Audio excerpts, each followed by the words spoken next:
John Shoesmith is the Outreach Librarian at the Fisher Rare Book Library in Toronto, and an expert.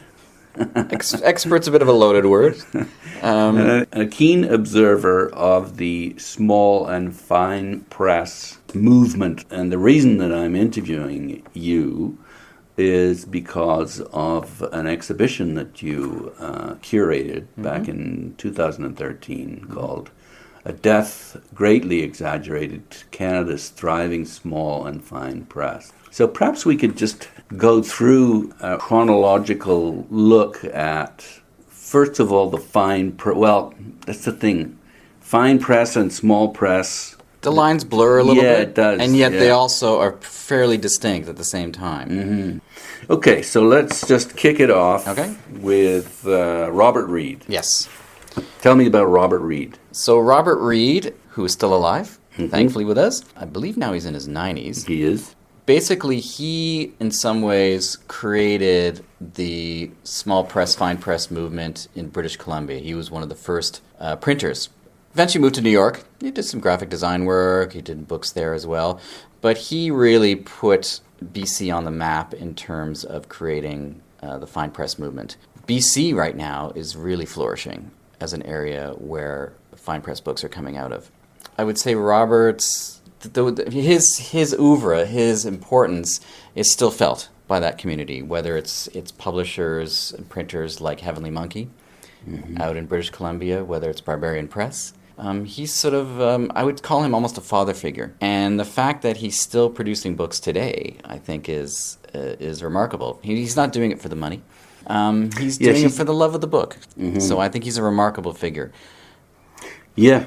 I feel the same way. He's just so full of enthusiasm for everything to do with the book. So the first book that he produced, and it was in your exhibition, was Fraser Mines. When people think of the fine press, they will think of lavishly illustrated books, for example, beautiful bindings. And in that respect, the Fraser book is nothing. It's fairly innocuous looking. And people would say, well, why is this important then? Because it looks like every other book. What's important is that it's the first of its kind in British Columbia. It's in Canada, in terms of a private press book. And that's where its import lies, not necessarily in... I mean, you could see books now that are... Barbarian Press is a great example where they're producing just these wonderfully lavishly illustrated things. That first book from Reid it doesn't look like that at all. No, but it's still a charming... It is. Yeah. It's very, very charming. And basically what he did, it's actually an older text that he's taken as well. So it's not a new text. And it's so in that respect it's kind of a reproduction. But it's a reproduction done under Robert Reid's sort of meticulous care with the press, with the fine press. He thought it was the first book published in British Columbia, but it turns out it was actually the second. Yeah. There's also another one he did called Gold. Yeah, I've got both of those. Because what I wanted to do with that exhibition, and I'm probably maybe going forward a little too much, is that I really wanted to devote one case in the exhibition to Barbarian Press, because I think, well, A, we have their archives. So it's great to be able to see the evolution of a fine press book, how something is created.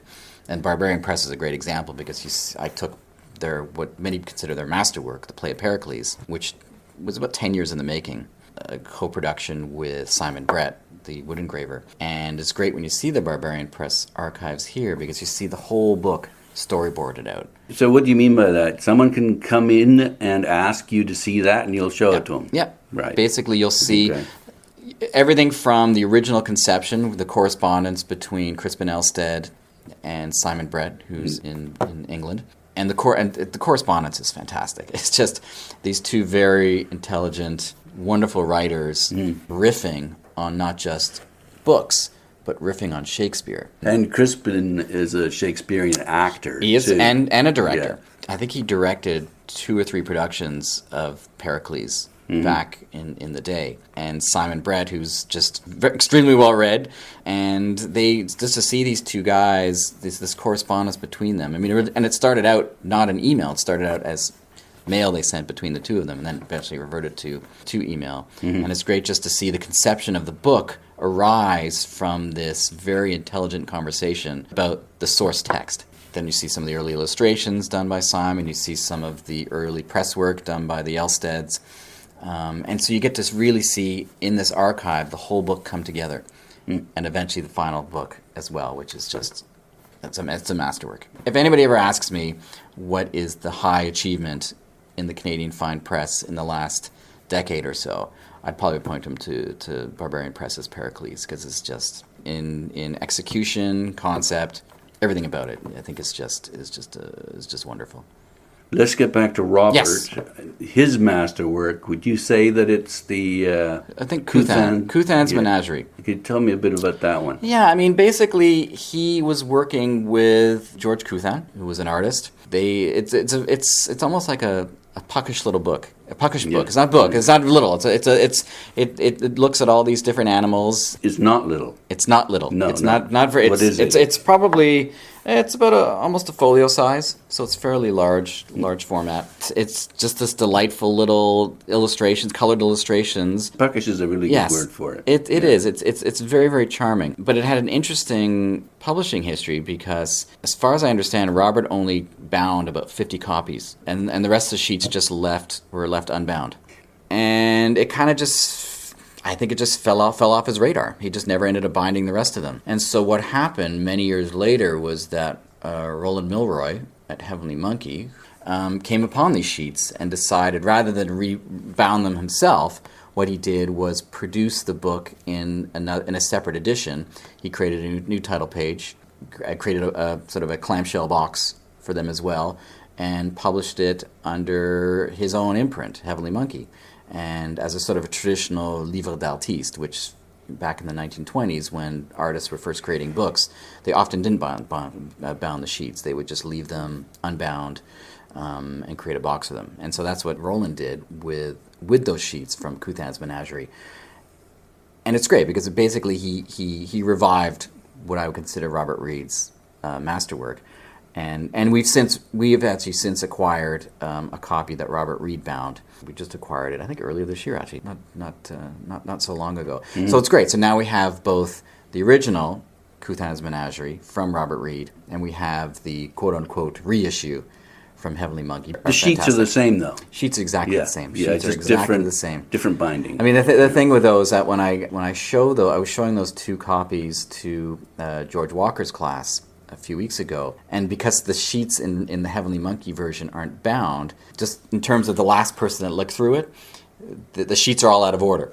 And so that's what's interesting about some of these livre d'artistes is that you get a bound copy, which is always going to be the same. Mm-hmm. You get a copy that's unbound, someone will probably just muck around with the sheets, and they're not in the same order anymore. So, which is kind of interesting in its own way. But there's not a kind of a ongoing text then. Exactly. It doesn't matter. Yeah, it doesn't matter, and that's also, I think, part of the charm of the book is that you can kind of look through it, and every time someone moves some of the sheets around, it becomes an entirely different book. So, I mean, that's what's great about it.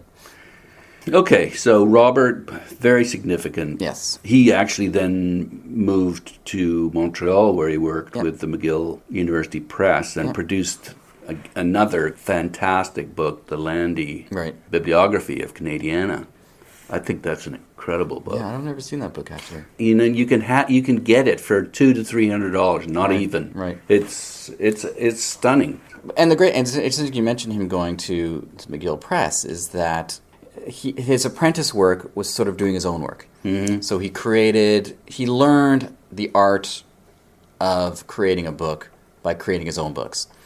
And that then became a marketable skill when he moved to a commercial publisher. Another great example of that would be Will Rueter, who runs Aliquando Press. So who comes next after Robert then? If we focus just on fine press.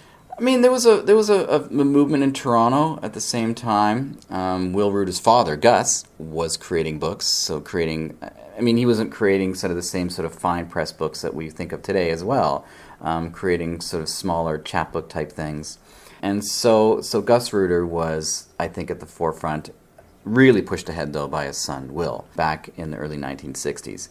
And, I mean, that's when really, to me, the fine press movement and the small press movement really, really takes off is in the 60s, and particularly in Toronto. I mean, I don't want to be Toronto-centric, because you could also go back to Montreal, too, with where you see small press movements like First Statement, like Louis Dudac, Irving Contact Press, Raymond Souster. There was sort of a separate movement going on in there in Montreal, really focusing in on poetry. And, I mean, that was really driven out of McGill as well. And that was in the 50s.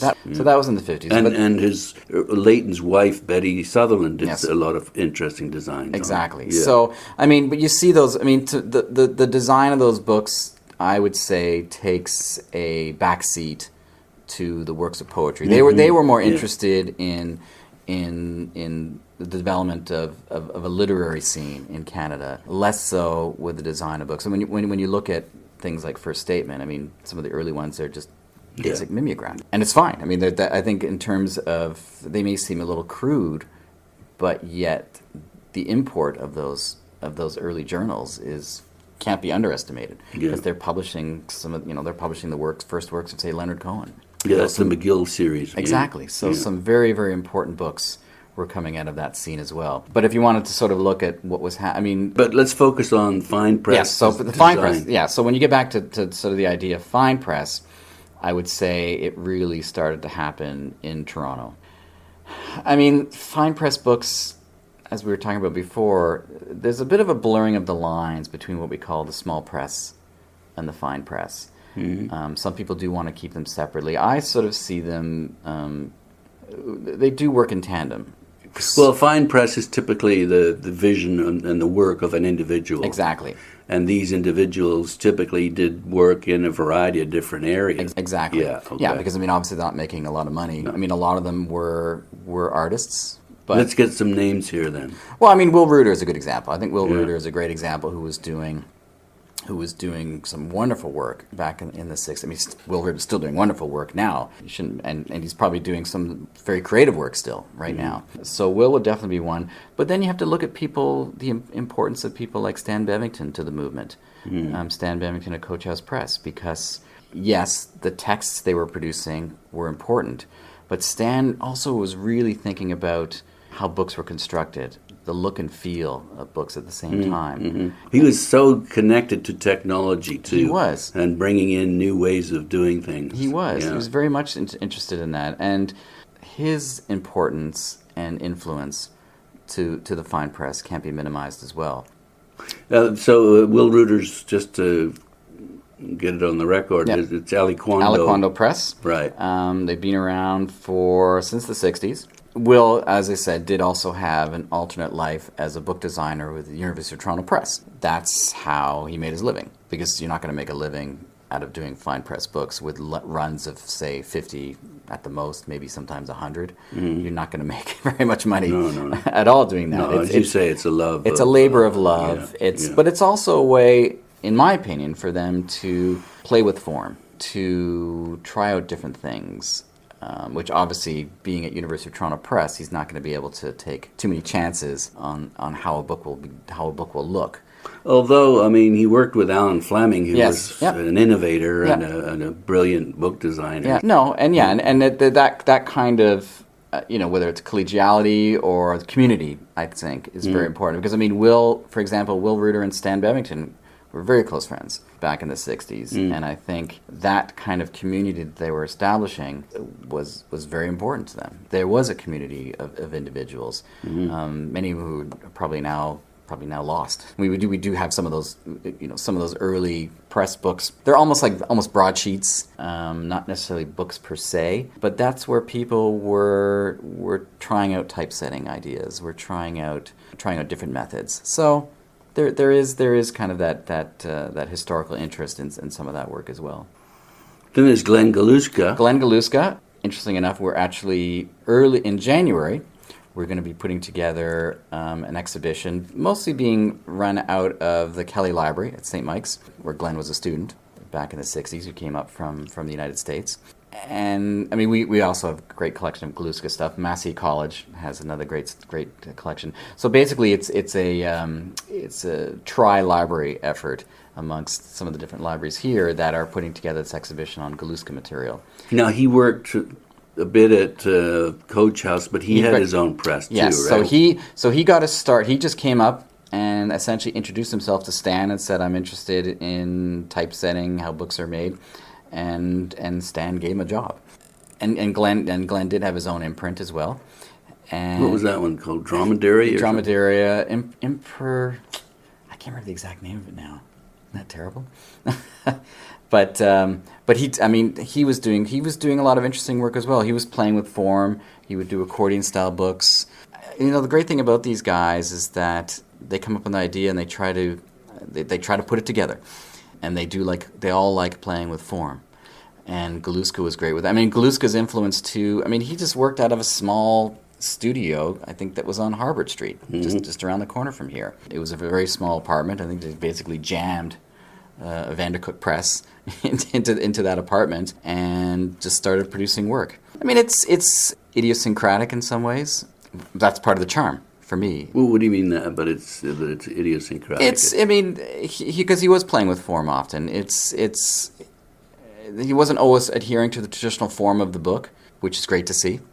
So what does that mean? What did he do? He would do sometimes really large. He actually worked with Atwood on a couple of projects as well, Margaret Atwood. And I can't remember the title of that. Was that a fundraiser?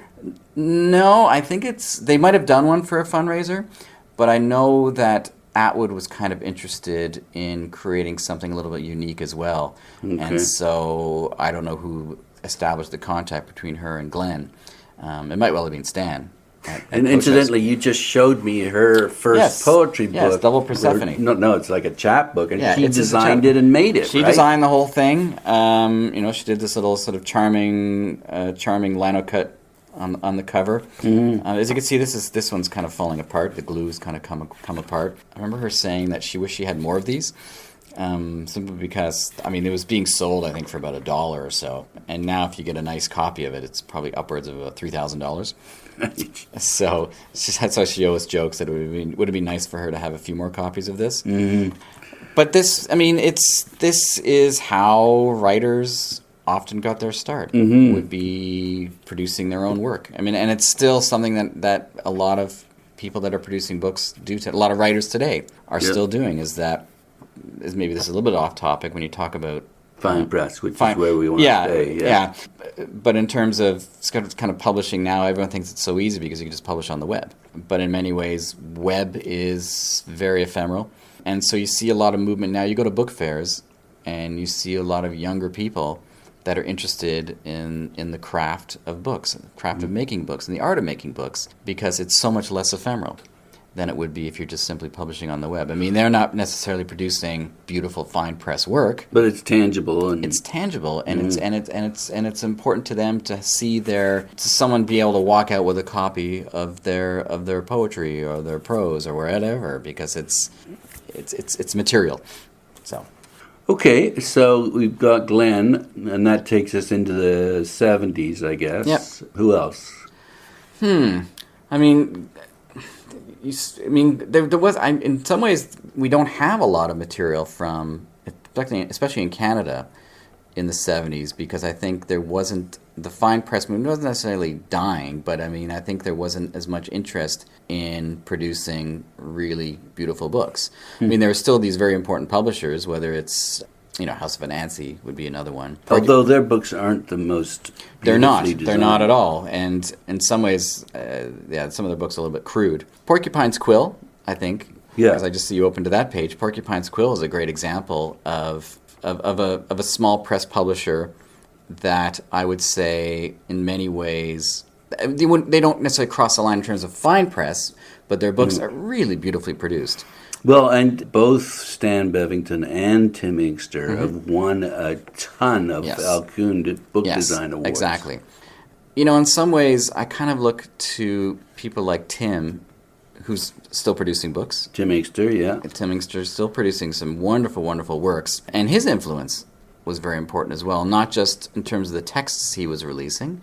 He was producing some very important books of poetry. But he really spends a lot of time thinking about design, thinking about the product itself. And, that goes back to when he first started up in the 1970s. Those people are still hugely important to the movement. When did Shanty Bay Press? Shanty Bay Press. They're an imprint of an artist, Walter Bachinski, and his wife Jan. Walter. The funny thing with Walter, he must have started in the 1980s. He's an artist. He's a sculptor. He produced paintings, but he always had an interest in printing. Mm-hmm. Always had an interest in the art of printmaking. And so I think he just, as he was telling me once, is that, yes, you can produce a painting, it goes up on somebody's wall, and that one individual or family, whoever buys that painting, can enjoy it. He wanted this idea of getting his work out, his artistry out, to a larger work, to the larger world. And the best way to do that is really by making books. I mean, it's similar to the way you think of the history of photography. The history of photography is really also about the history of photography books, because that's how photographic artists got their work out, by producing books. One of the inventors of it, one of the first things, Fox Talbot, that's one of the first things he did was come up with a book. And so for artists like Walter Bachinski, he was a professor at Guelph University for many years, but always producing art. And so he just became interested in book production. And so his wife, Jan, who he works with very closely, she took some coursework with George Walker. George Walker is a wood engraver here in Toronto, wood engraver and book artist, and produces books under his own imprint as well, limited edition books. He does what's called wordless narratives, which has not a super long history, but it has a history going back to the 1930s, particularly with the artist Lynn Ward. Lynn Ward was a wood engraver as well, and his masterwork, many consider his book God's Man his masterwork. So basically a story told exclusively through illustration, no text at all. And George Walker is doing exactly those type of books today. He did one on Tom Thompson. Conrad Black. He's done one on Pierre Trudeau. Oh, okay. He's, I think, in the midst of finishing his latest one on Mary Pickford. Ah. So what he's doing now, he's mostly choosing Canadian subjects. One of his real works of art, real great achievements, was a book called The Book of Hours, which looked at the events of 9/11, told the story of a very sort of mundane office environment that suddenly got disrupted by jets going into the Twin Towers. Very beautiful book, very stunning work. Woodcuts. All woodcuts. Yeah, okay. But now he's focusing, as he told me, exclusively on Canadian subjects. And so anyway, so Jan took some courses from George. She really learned how to typeset and bookbinding from the Elsteds, the Barbarian Press folks. Another Jan in Mission, BC. Does your name have to be Jan? Yeah, maybe that's it. And so Walter and Jan work very closely together in terms of producing. They're producing works of art. Actually, I'm showing one later today in a class. Circus is their masterwork. They have two books of Circus, but basically poems around the theme of circus. Very, very beautiful, colorful. It is. Yeah. It is. Primarily in the technique called pochoir, which is just essentially stenciling. I mean, extremely laborious, but when you see the books, they're vividly illustrated and very creatively illustrated too. I mean, Walter is not a quote-unquote conventional artist. Some of the work is abstract, very symbolic, but the marriage that they have of text and illustration, they take a lot of care when they're producing their books. Not that the others don't. No, but exactly. But for them, a book it takes 2 or 3 years for them to produce. They're not churning these out, and a lot of the fine press people aren't churning them out because they can't. They don't have the means of production or really the interest at the same time. It just has to take that long. It has to take that long because they're producing works of art. These are not books, obviously, you can go buy at Indigo. The thing that a lot of these fine press book artists struggle with most is selling. How do you get your wares out there? I mean, some do have regular channels, regular book collectors that they deal with all the time, and it's great when you see an archive of the material to see their kind of list of subscribers. In some ways, it's also almost a throwback to the early days to printing in 19th century in Canada. One of the great early successes, books production successes in Canada, was a book called Canadian Wildflowers. Right. Is that one of the Strickland? Yes, exactly. Angus Chamberlain. And so we have the archive of that, for example, and you see that they're only producing as many books as they have subscribers. So you get to see the subscription list of all the people that are purchasing the books. So you can come in and see, for example, Barbarian's subscriber list? I don't think they've donated that, but one who has donated that to us, the sales records anyway, is Alan Steen. Oh, yes, that's Alan the Steen, church. Church Street Press. Okay. So Alan has donated his archives to us as well. Mm-hmm. And he's out of Owensound. And a lot of his subjects really do deal with the Georgian Bay area. So he might actually be in Parry Sound or Owensound, one of those two. And again, he's another great example of someone that started out in another medium. He was originally an artist of stained glass. So that was his interest. Lived in Toronto, and there's a couple of there's a school actually if you drive down Beverly that has one of his stained glass windows that you can see. But he also realized that you can't make a living out of doing stained glass either. Right. And he's bouncing from one lucrative. Yeah, I mean he's an artist in his own right. I mean he does some wonderful work, but he also got interested as well in the art of the book. Mm-hmm. And he knew that was a means for him to have his artwork out to a larger audience. And also, not quite immortality, but these books are going to last for hundreds of years. They're going to last a lot. And the great thing about him is that he's big on collaboration. So he will often illustrate poetry. Mm-hmm. So he's worked with P.K. Page, for example. He did a book of Al Purdy poems. Mm-hmm. His most recent one, which I think is coming out very shortly, is a book where he's concentrated on texts revolving around the Georgian Bay area. So he's commissioned some, I think Dave McFarlane has written a piece. There's a whole bunch of different writers that are associated or written about in the Georgian Bay that he's, I don't know how many there are in total, but he's illustrating works based on these texts. His books are really beautifully produced as well. This is actually, he was telling me with the Georgian Bay book that it's the most he's ever had to typeset because there's so much text, and he's not normally accustomed to doing that much text. So I think it's been a bit of a challenging project for him. Okay, but I think also very rewarding. So there's another example of someone that from a different medium that's chosen to focus on the art of the book as well. I'm just looking through the catalog, and I'm noticing that we jumped over Richard Outram and his wife as well, the Gauntlet Press. Yeah. When was that one set up? So that was they began in the 1960s as well, and his work is you can see when you see all of his books. There's very kind of a uniformity about them. There's a consistency with the types of books he was producing. And his wife was an artist, and he was a poet. He was a poet. He also worked at CBC for many years, so that's how he was making his living. And his wife, Barbara. Barbara Howard, is it? Barbara Howard, I think that was her. Again, they worked very, very closely together in terms of producing these books, because a lot of them, she illustrated a lot of them. But really, I mean, he really, again, focused on primarily his own poetry. Many people consider him a very underrated and unacknowledged poet in Canada. I know Alberto Manguel, for example, thought very, very highly of Richard Outram's work. And again, he was published by some of the larger presses as well, some of his works of poetry. But to get his own work out, he was producing these really wonderful books under his own imprint. You hold one of his books and it just feels so wonderful in your hands. The materiality of one of his books always feels so great to me.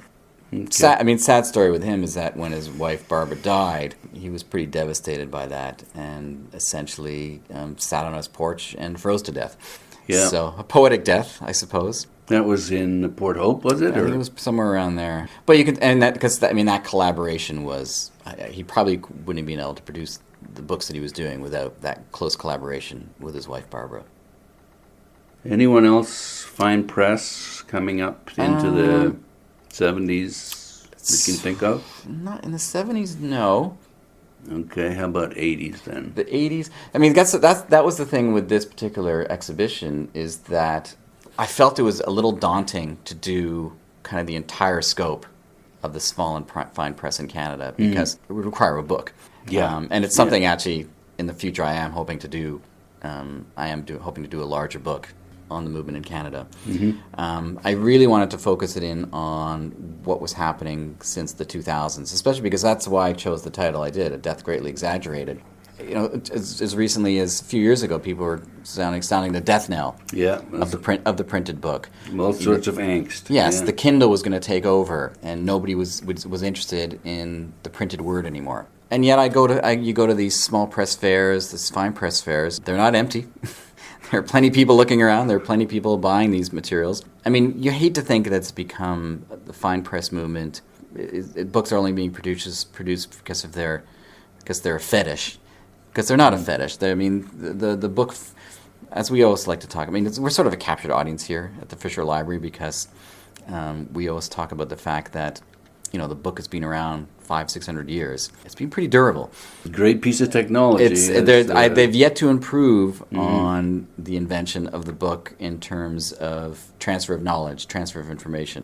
I mean, we all like e-readers. I mean, I read my New York Times. I hate them. I read my New York Times on my iPad or the Washington Post. Sometimes I'll read the New Yorker. I've only ever read one book on an e-reader and discovered it was not really for me. I took it out of the library. It was a book about tennis. But basically you're saying is that the tangible book itself, beautifully made, is far from dead. In fact, it's thriving. It is thriving. That was the point you're making. Exactly, and that's why I really wanted to look at what was happening from about 2000 onward. I see. With some historical, obviously, you need some sort of historical context to understand where we've come from. We can't cover everyone here, obviously, but there's the Frog Hollow Press. Right. There's Green Boat. Yeah. I mean, they're all... That's out west. Texas, and that's another great one, of course, is Gapereau. Yeah, Gapereau being the small press. Yeah. But they're as close to fine press production as you can find. Of course they are. And Andrew Steeves, who co-runs Gapereau, he's very much influenced by some of these early pioneers in Canada, whether it's Glenn Galuska, who he's written about in the past. He's got his equipment. Yes, exactly. Yeah. Exactly. So Goluska, he's in Will Rueter. He's very close friends with Will Rueter, close friends with Stan. So he's interested in that evolution. He's a scholar. He is very much a scholar. Autodidactic at the same time, too, because he essentially taught himself. I always joke about him because I think he built his own house. He built a canoe. Okay. He could do anything, and he probably could have done. He probably could have made money doing anything in life, but he's decided to focus on books because he loves the book form. And it's obvious when you see his book. Yes, and he's worked with. Just last night, actually, we had the wood engraver Wesley Bates here. Known primarily as an illustrator, but he's also done his own little books as well, which fall, I would say, into the tradition of the fine press as well, because they are wordless. They're wordless narratives in the same way that Lynn Ward and George Walker are now doing. And the great thing about this community, as I said to you before, they are a community. They all know one another. They all sort of learn from one another. Yeah. I mean, for example, there's another one in Toronto who I didn't actually have any of his books in the exhibition, is Michael Torosian of Lumiere Yes, I was Press. waiting for you to say that because I interviewed him the day before yesterday anyway, so that's coming up on the Bibliography. Michael is very interesting character. He's actually donated his archives to us as well, and we're going to be actually having an exhibition. Yeah, when's that? That's going to be next fall. So basically this time next year. Yeah, there'll be an exhibition of Michael's complete archive. And he's unique in combining photography and fine press. Yes, I mean he came out of the photography world. He was a photographer. And as you know, Glenn Galuska and Stan Bevington. Yep. Big influence on him. Exactly. So. But that being said, some of Michael's type has now with Shanty Bay. So you can incestuous. It is. It's this small world where they're all working in tandem. I mean, that's the great thing about this community is they're not necessarily in competition with one another because they all do very unique works in their own right. And yeah, I guess it's just a question of having a look at them all and then decide if you do want to collect, then obviously whichever strikes a chord with you, then that's where you go. Exactly. And I mean, Michael Torosian's a great example of having a really core, dedicated group of buyers for his books. Mm-hmm. And he's a very astute businessman. He is. That was the sense that I came away with. He is. He knows how to. I mean, first and foremost, his books are beautiful. Mm-hmm. I mean, he's won many Alkin Society awards now as well. I mean, I call him he's a bit of a type A personality in the fact that everything he does, he wants to do well. Perfectly. Yeah. Yes, he's not going to even. I remember Stan Bevington telling me that if you go to Michael's studio, his print shop, it's the cleanest print shop. Exactly what I said. That's exactly what I said. In fact, I've got the photographs to prove it. And he told me I was there on a good day because he said that to me once before. I've been to his print shop now 4 or 5 times. Right. And it's always in that kind of immaculate shape. But I mean, but again, and he's found a niche for himself as well, where he's looking at photographers. Mm-hmm. But his books definitely would fall into the category of the fine press. Yes, as I say, it's a kind of a unique combination that he's come up with. And that's where the fine press world, you can't necessarily confine it to say, you look at a Shanty Bay Press book. That I understand as the fine press. Mm. Sure, but then you look at the work like Michael's, which is also, he takes a very scholarly approach to his subjects as well, does extensive interviews with the people he's writing on. So they're working as well as a primary source for if you're studying a particular photographer, whether it's Saul Leiter or whoever. His books are contributing to the scholarship. Yet, on the other hand, his books are also beautifully produced books. They're contributing to the art of the book at the same time. Heavenly Monkey is another great example. I don't know if you've ever met Roland Milroy. Never, no. I mean, I haven't met him either. I've only dealt with him via email. Mm-hmm. He's such an interesting bookmaker because he does something very similar where he's a couple of books one is on folding paper, and it's about the art of folding paper. And so in that respect... Folding paper folding paper? The way paper's folded, like, different origami type things. So really, it's in some ways, it's a reference manual. At the same time, it's also operating as a fine press book. Yeah. And again, that's a kind of a niche that he's exploring as well. Mm-hmm. And I love that. I love that kind of marriage. A book that is instructional and is adding to our understanding of a different area. And yet the books themselves are beautifully produced. Yeah, objects of art. They're objects of art in their own right. Okay. You think we've missed anyone? Let me see. Let me take a look. As I said, I did this exhibition a number of years ago. Do you know much about Green Boat?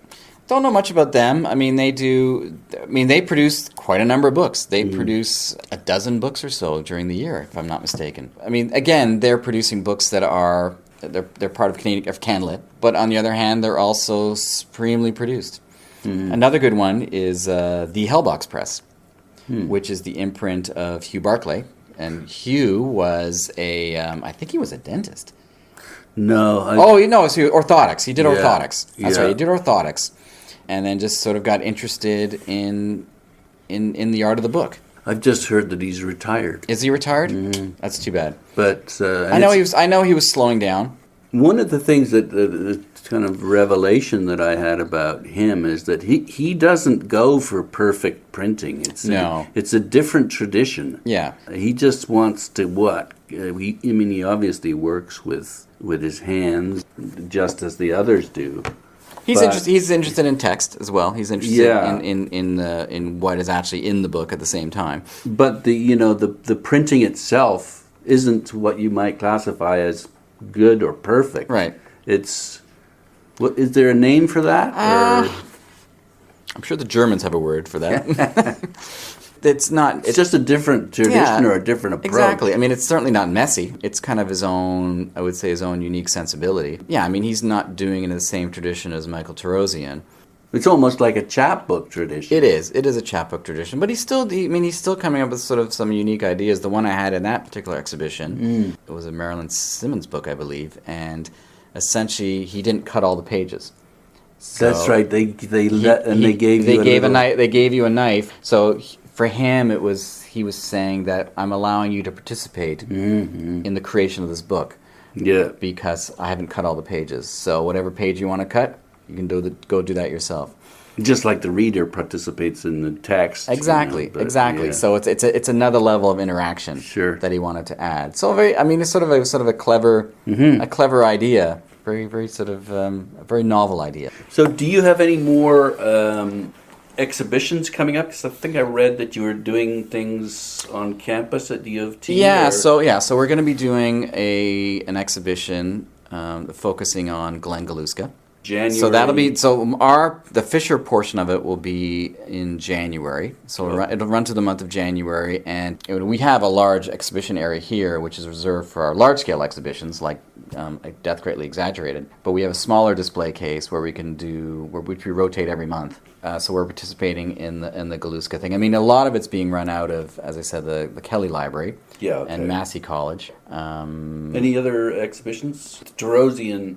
Torosian will be next fall. 2019. Yeah. I'm also curating the exhibition right after that, which is looking at the development of candlelit in Canada, particularly after the Second World War. So we'll be using a lot of our archival resources for that. But I'm definitely going to be reserving one area of it that will look at the small press.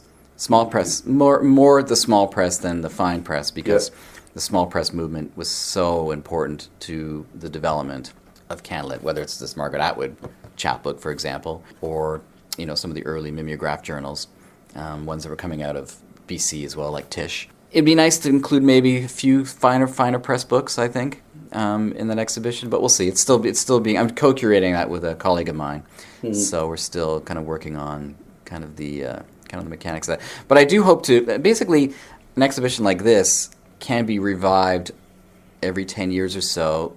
We're always purchasing in this area.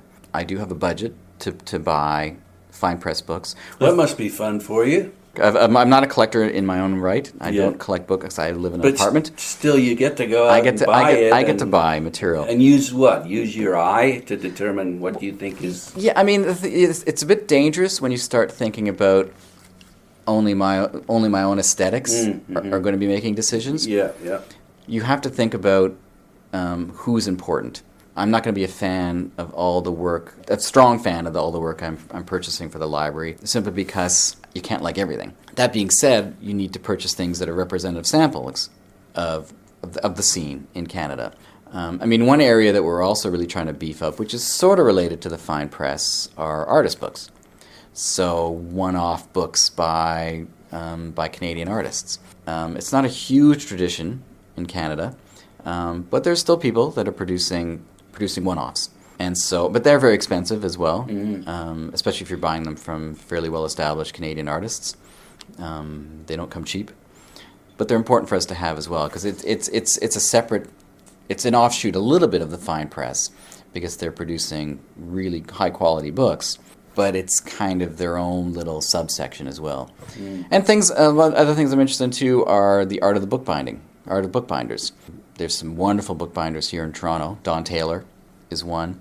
Robert Wu, who take commissions, and they'll rebind books that you that you might like, and you give them an idea, they'll run with it. You can do all kinds of things when it comes to these type of exhibitions. So again, it will probably be one I'll do again in 10 years after that. So we're looking at probably 2023. Okay. Hopefully coincide with a research leave that I'll have. And I would like to actually write a book about the history of the movement in Canada. Both small and fine? Small and fine. You could argue you could do two different books, but I think in terms of an audience, you'd probably need to combine the two of them. Yeah. Because I think history is still happening, but a comprehensive history is still to be written. And a great thing about this library is that we have the resources for it. We have so much of this material already, and so it's easy for me to do the research because the books are here. Right. And as I said, we're continuing to buy these books as well. So it's always going to be such a collecting part of our collection mandate is small and fine press materials.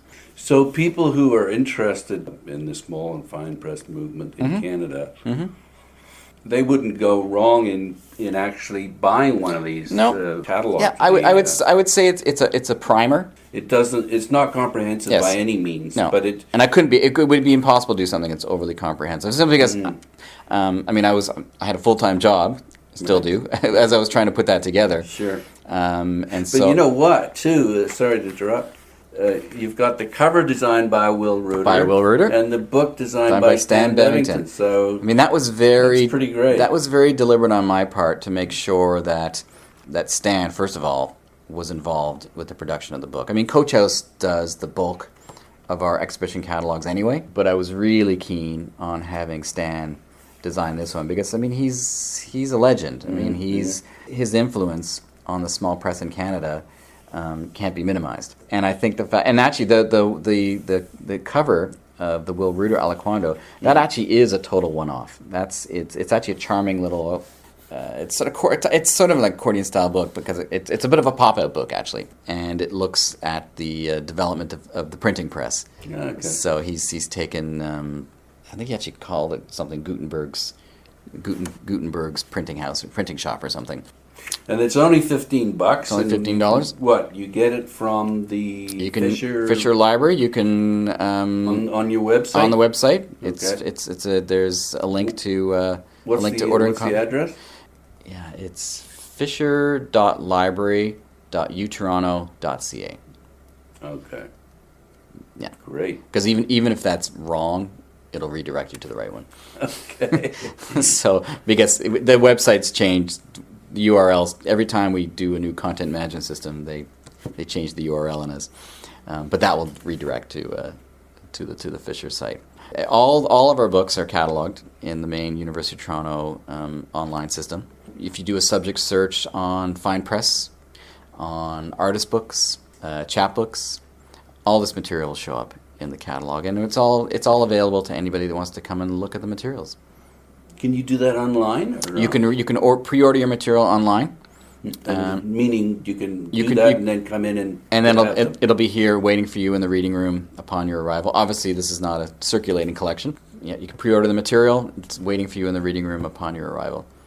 They're doing a lot of coursework now at the library school on bookmaking, which is great. So a lot of these materials are really being used because people are interested in book creation and in the art of the book. Usually the prof that teaches that course will conduct at least one session here at the Fisher, displaying so many of the different types of books that you can see in Canada. Any other recommendations to someone who's interested in the small and fine press movement in Canada, other than acquiring this catalog and perhaps going online if they happen to be in the Toronto area? I'd say look out for the different fairs in Canada. There's not that many though, right? So many of them are concentrated in Toronto. Yeah. That's for sure. There's also, there's one in New York, the New York Artist Book Fair, where you'll see a lot of these types of things as well. There's Codex. There's Codex, exactly, in California. There's one in Delaware. It's Oak Knoll Fest. Yeah. So that does require some travel and some pre-planning. In Toronto, there's the Antiquarian Book Fair. That runs in November at the AGO. And the vendors there, certain vendors there will be selling fine press books. Okay. They know there's an audience for that, and so because some people, Heavenly Monkey is a good example, where they don't sell direct, they only sell through booksellers, and so they've established relationships with one or two of these book dealers in Canada to sell their material. So Robert Wright, for example, who I think is out in Port Hope. No, he's in Tamworth. Near Kingston. So he has an interest. He has very avid interest in the small and fine press. Jacob Quinlan in Peterborough. He hasn't been in the book trade for all that long, but he's got a great eye. He's got a great website, too. Website. So he's creating another catalog of fine press materials. So we purchased from him, and he's selling a lot of these book artists as well. So the Antiquarian Book Fair is one. The what used to be the OCAD Fair, which is now at the Arts and Letters Club in Toronto, which runs in December. Just in time for Christmas. They're wonderful gifts. They're wonderful gifts. They're not overpriced They're by not any overpriced, means. no. But you have to realize they've taken so much effort. You're buying a work of art. I had a book plate designed for my partner by Wesley Bates. If anybody wants a perfect gift for somebody that's a book reader, that's a bibliophile, a book plate, an ex libris book plate by one of these artists, whether it's George Walker does them as well, Wesley Bates does them. They make amazing gifts. But so the Fisher Library also runs its own small and fine press fair. Okay. We do it every 2 years now. So the next one is scheduled for 2019. It'll be September, whatever the Saturday after Labor Day in September in 2019. And a lot of the book artists that are represented in that catalog will be here, whether it's Will Rueter, George Walker, Larry Thompson, Walter at Shanty Bay Press. They all have set up a booth, and they have some beautiful merchandise on sale. For them too, it's a way for them to catch up with one another as well. As I said, it really is a community. So it's a great venue for them as well, just to kind of renew acquaintances. Very, very good. Very helpful. Thanks for your time and your... Thank you for your interest in this. Yes. No, I've long had an interest, and I've done some collecting in it, so I've got a bit of a collection. Right. But it's just fascinating and fun. Yeah. So thanks again for your participation in the program. And, you're welcome.